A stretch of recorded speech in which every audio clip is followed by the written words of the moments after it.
And welcome to bio class. और आज हम पढ़ेंगे फिफ्थ चैप्टर जो है कि इनहेरिटेंस कैरेक्टर के बारे में, जिसमें बेसिक कॉन्सेप्ट आपका आज स्टार्ट हो रहा है। तो हम जानते हैं सबसे पहले कि इनहेरिटेंस कैरेक्टर स्टार्ट कहाँ से होता है। तो सबसे पहले आपको जानना है कि जेनेटिक क्या है। तो जेनेटिक्स वो होते हैं कि एक कैरेक्टर होता है जो one generation to another generation या नेक्स्ट जनरेशन में वो पास आउट होते हैं। तो उन वो जेनेटिक के थ्रू होते। तो जेनेटिक अगर देखा जाए तो ये विलियम बेस्टेशन ने दिया था सबसे पहले जेनेटिक के लिए थ्योरी दी थी। और 1906 में इन्होंने जेनेटिक्स या जीन्स के बारे में उन्होंने कॉन्सेप्ट क्लियर किया था। The branch of the biology that deal with the study of the heredity and variation known as the genetic. उस ब्रांच में बायोलॉजी के वो ब्रांच जिसमें हेरिडिटी और वेरिएशन के बारे में हम इजीली स्टडी कर सकते हैं, और वेरिएशन के मेन रीज़न क्या है या हेरिडिटी के रीज़न क्या है उनको हम जान सकते हैं, तो वो होता है जेनेटिक। ठीक है। इनको विलियम ने बेस्टेशन ने दिया था, क्योंकि ये एक क्वेश्चन में आता है, 1 मार्क्स के क्वेश्चन होते हैं, तो ध्यान में रखना है कि कौन से साइंटिस्ट ने किस कॉन्सेप्ट को दिया हुआ था। साथ ही साथ अब जानते हैं कि हेरिडिटी क्या है। तो हेरिडिटी अगर देखें तो एक ऐसा कैरेक्टर जो एक जनरेशन से नेक्स्ट जनरेशन में पास आउट होता है। तो it is the termination of genetic character from parents to their offspring मतलब कि संतानें पेरेंट्स से संतान पर वो दिखाई देती हैं, वो कैरेक्टर ट्रांसमिट होता है। तो ट्रांसमिशन कैरेक्टर एक तरह से हेरिडिटी होता है। It is also called the inheritance, इसी को हम इनहेरिटेंस बोलते हैं। Inheritance is actually the process by which character और traits pass from one generation to the next generation. Traits क्या होता है जो कंटिन्यू उस जनरेशन में या फिर उस पॉपुलेशन मतलब हम बोल सकते हैं कि वो पीढ़ी में कंटिन्यू उस जनरेशन में देखने को मिल रहा है। एक ही कैरेक्टर सिमिलर हर एक जनरेशन में वो चीज़ सिमिलर दिखाई दे रहा है, तो वो हो गया ट्रेड्स हो गया। हम बोलते हैं ना कि इसका ट्रेड्स क्या है, मतलब इस जनरेशन का ट्रेड्स क्या है। तो इनके जो ट्रेड्स हैं वही होते हैं। कैरेक्टर तो पास आउट होता है, साथ ही साथ वो जो ट्रेड्स से पास आउट होते हैं जनरेशन से पेरेंट्स से नेक्स्ट जनरेशन में, और वो कंटिन्यू वही ट्रेड्स, उनमें कोई चेंजेस नहीं आता, कोई वेरिएशन नहीं होता। तो ये होता है इनहेरिटेंस या फिर हेरिडिटी। हेरिडिटी यही होता है कि कॉमन कैरेक्टर कंटिन्यू कई जनरेशन से पास आउट या ट्रांसमिशन होते रहते हैं। नेक्स्ट टॉपिक की ओर बढ़ते हैं।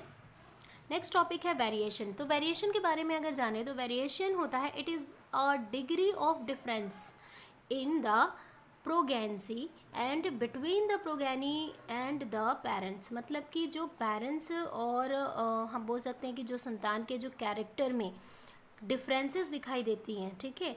प्रोगेनी का मतलब होता है जो जब इनकी न्यू जनरेशन आती है, मतलब प्रोगेनी होता है कि एक बोल सकते हैं मैरिज टुगेदर, है ना। इसका मीनिंग होता है मैरिज टुगेदर या एच अदर। तो जनरली क्या होता है कि जब न्यू जनरेशन होती है तो न्यू जनरेशन में जो कैरेक्टर दिखाई देते हैं वो अपने पेरेंट्स से थोड़े से डिफरेंट हो जाते हैं या कम्प्लीटली डिफर होते हैं।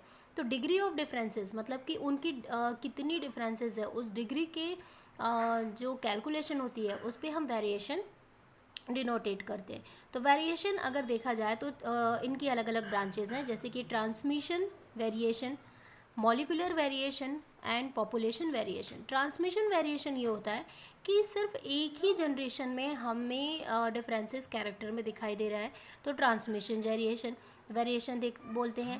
मॉलिकुलर वेरिएशन में हम ध्यान देते हैं कि किसी सडन अचानक से एक ऐसा डिफरेंसेस आना जो कि उस जनरेशन में कभी भी नहीं देखा गया हो, तो मॉलिकुलर वेरिएशन बोलते हैं। पॉपुलेशन वेरिएशन में जैसे कि हम पॉपुलेशन वेरिएशन जैसे लिजार्ड है या फिर हम पहाड़ी मैना है, इन सभी के पॉपुलेशन में होने वाली कमी या उनके मतलब संतानों में होने वाले वेरिएशन, है ना, ऑफ स्प्रिंग में जितने भी चेंजेस हैं, तो वो पॉपुलेशन एक पर्टिकुलर पॉपुलेशन को हम टारगेट बनाते हैं और उनमें होने वाले डिफरेंसेस की डिग्री को कैलकुलेट करते हैं, तो उसको हम कहते हैं पॉपुलेशन वेरिएशन। नेक्स्ट अगर देखते हैं तो इम्पोर्टेंस टर्म अगर इस चैप्टर में पढ़े तो बहुत सारे आपके टर्म्स हैं जिनमें आपको मेन फोकस देना है कैरेक्टर पे। कैरेक्टर आपका डिपेंड करता है फिनोटाइप प्रॉपर्टी पे और जिम्नोटाइप प्रॉपर्टी पे। कैरेक्टर 2 टाइप्स के होते हैं, फिनोटाइप एंड जीनोटाइप। फिनोटाइप एक ऐसी प्रॉपर्टी होती है जिसमें आप विजुअल कैरेक्टर को फाइंड आउट करते हो। विजुअल कैरेक्टर मतलब कि कोई पर्सन उसके हेयर कैसे हैं, कर्ली है, आइज़ ब्राउन है कि ब्लैक है ना, और वो गोरा है या फिर आप गेहुआ रंग है। तो ये सारे चीज़ हम फिनोटाइप में लेते हैं, मतलब कि ये विजुअल कैरेक्टर है। जिम्नोटाइप कैरेक्टर ये होते हैं कि जो जीन्स के रिप्लिकेशन में होने वाले चेंजेस या फिर वेरिएशन दिखाई देते हैं, तो उनको जिम्नोटाइप कैरेक्टर कहा जाता है।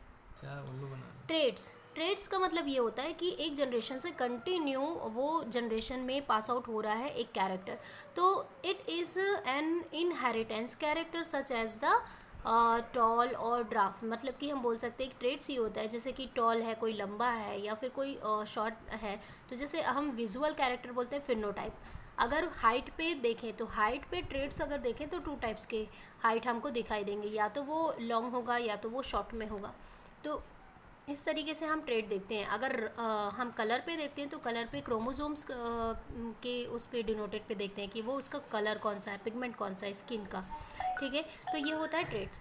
सेकंड आता है यूनिट फैक्टर और जीन फैक्टर। यूनिट फैक्टर को मेंडल ने दिया था, जीन फैक्टर को जॉनसन ने दिया था। याद रखना, मेंडल का यूनिट फैक्टर है, जीन फैक्टर होता है जॉनसन का दिया हुआ है।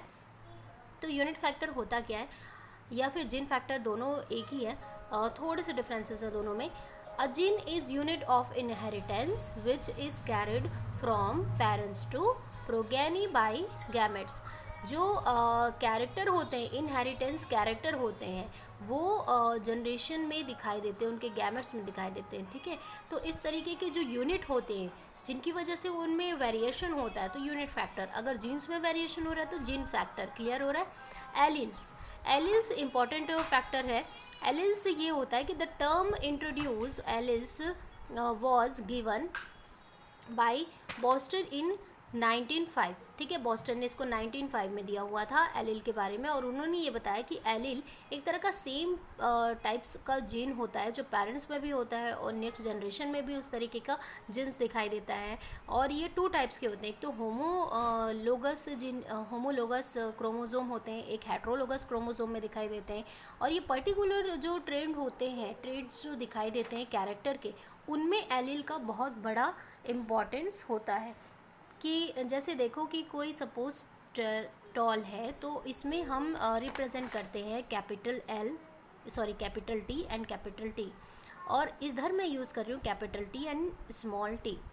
अगर इस तरीके के जीन्स दिखाई देते हैं बॉडी में कि दोनों कैपिटल में सेम एलिल्स हैं, ये होता है एलिल्स, इसको बोला जाता है एलिल्स। हम टॉल को रिप्रेजेंट कर रहे हैं एलिल से। क्लियर हो रहा है। तो ये जो एलिल है ये दोनों सेम है, ये देख लो, ये दोनों कैपिटल है, तो ये सेम एलिल्स है, मतलब हम बोल सकते हैं होमोलोगस क्रोमोसोल एलिल्स है। सेकंड, इसमें ऊपर देखें तो ये कैपिटल है, ये स्मॉल है, तो ये हेट्रोलोगस एलिल्स है। नेक्स्ट टॉपिक पे चलते हैं। होमोजाइगोट को साउंडर ने दिया था 1902 में। It is a individual which contain in identical alleles of a genes factor of a character on its homologous chromosome. अभी मैंने बताया कि अगर इस तरीके से टॉल है और दोनों एलिल्स सेम है, कॉमन है स्ट्रक्चर से और कैरेक्टर से, तो उनको हम होमोजाइगोट कहते हैं। हेट्रोजाइगोट एलिल्स की बात करें तो एक में टॉल और एक में स्मॉल, एक में कैपिटल या स्मॉल हम रिप्रेजेंट करेंगे, दोनों एलिल्स डिफरेंट होंगे, ठीक है।